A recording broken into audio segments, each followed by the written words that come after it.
you going?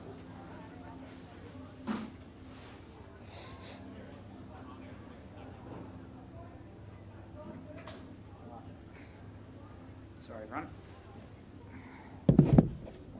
It's a bit noisy, Gary, just have to speak up. Wods, you want to start? Gary, do you regard that as an improved performance on the first night? Yeah, I think it has improved slightly.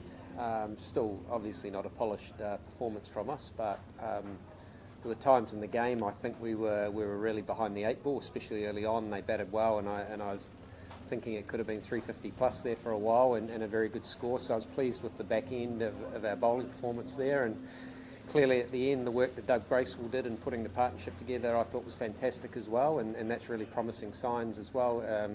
Shows how his batting's come on, which is great, but not a complete performance by any means.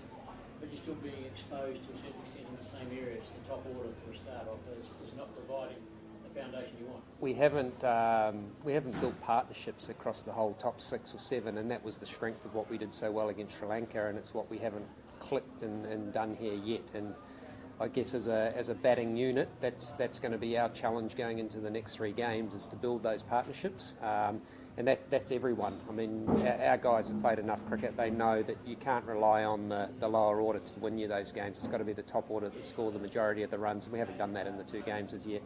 Are you experimenting in some areas? I think about the bowling, where some of the approach to the opposition batsman looked as though there was an element of experimentation about how best you could use the conditions.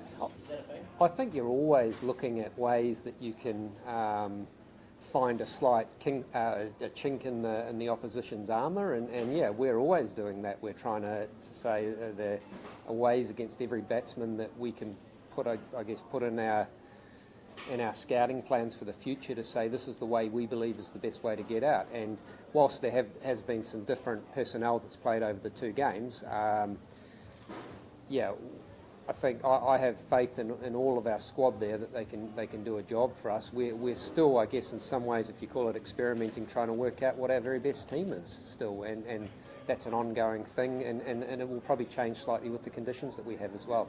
Just one final area of spin bowling and their use of the spinners has been very effective in our inability to play them effectively. It's been exposed, do you think? Well, as I said before, we haven't had the partnerships that we've wanted to, and it's not that we can't play spin bowling, we've just taken some options that haven't been the best options at times. Again, I have faith in our guys. I mean, we did it. We played the spin bowling very, very well against Sri Lanka, and they had a lot of spinners as well. So it's not like we can't. We just haven't done it effectively. But as you say, I mean, the 2 wrist spinners that they have here are very, very effective bowlers. Our challenge is to find a way to be better. But look, we were up where we wanted to be with a run rate point of view all night tonight.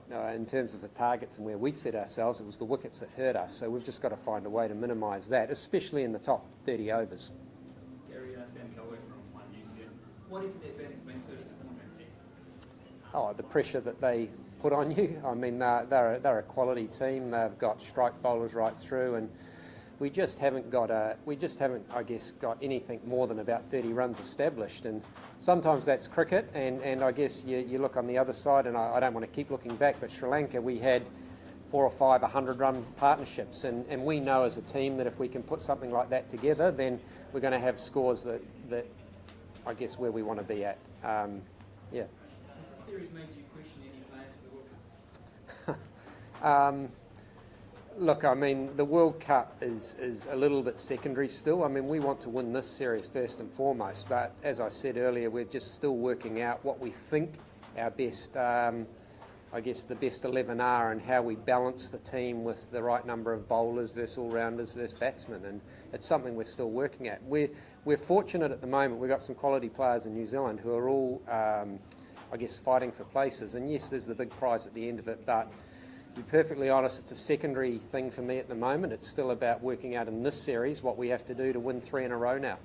What do you make of Colin Munro's performance? Oh, I thought he started really well. I mean, he was looking assured at the crease. I thought he took his time, and that's batting. He plays one shot that didn't go his way. I mean, if he turns around and switch hits it and goes for 4, then everyone claps and says great shot, and that's the fine margins you work in sometimes. Colin plays the switch hit, the reverse sweep, so My word for him won't be to take it out of his game. It'll just be more selective in when he plays it. And just finally, first slip. Are you going to stew on that decision not to first slip on that first ball? Well, I don't make those decisions. I mean, Kane talked to me earlier about it, and he said he was just about to perhaps put a second one in. I says, well, maybe that's the lesson in it for itself, is let's not think about it, let's just do it.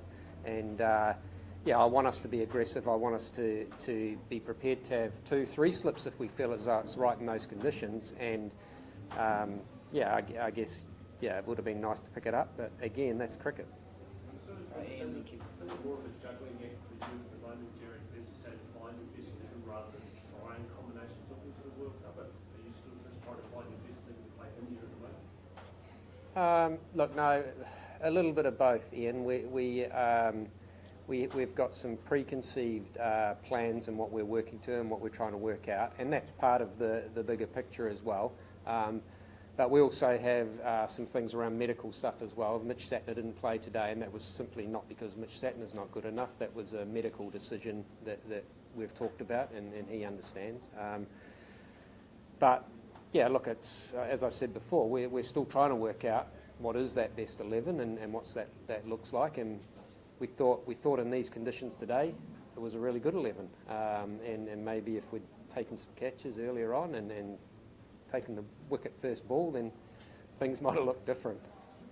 What's Mitchell's situation? Is he just still recovering in terms of his... Mitch had a serious knee operation, and I guess it takes anything from 9 to 12 months to get complete bone healing, and he's been playing cricket. I'm very confident that Mitch could get through just about everything at the moment, but I guess as a little bit of a precautionary measure, and on medical advice to us, it's just be careful in the way you ease him back in. And international cricket's a lift in intensity. He's been playing mainly Super Smash cricket, so bowling 4 overs, so it is a lift in where he's going to with 10, but I'm pretty sure you can expect Mitch to play the next game. Last one, Kevin. What are the positive aspects from this particular 2 games in terms of the World Cup preparation and what is the result? Look, I think Ish Sodhi bowled beautifully today. I was really pleased with him. I thought Doug Bracewell's performance was good. At times, as I said earlier, the way we finished the game, probably between overs about 25 and 45 was really strong, and it's probably a lift in what I've seen even against Sri Lanka. I was really happy with that. But we've still got some areas we need to work on, and we'll keep working hard, and we'll talk about them around how we play. But we don't want to, I guess, lose the authenticity of our style of play and the way we want to play. We just know that if we can do things for longer against a very good Indian team, then we're going to give ourselves a better chance as well.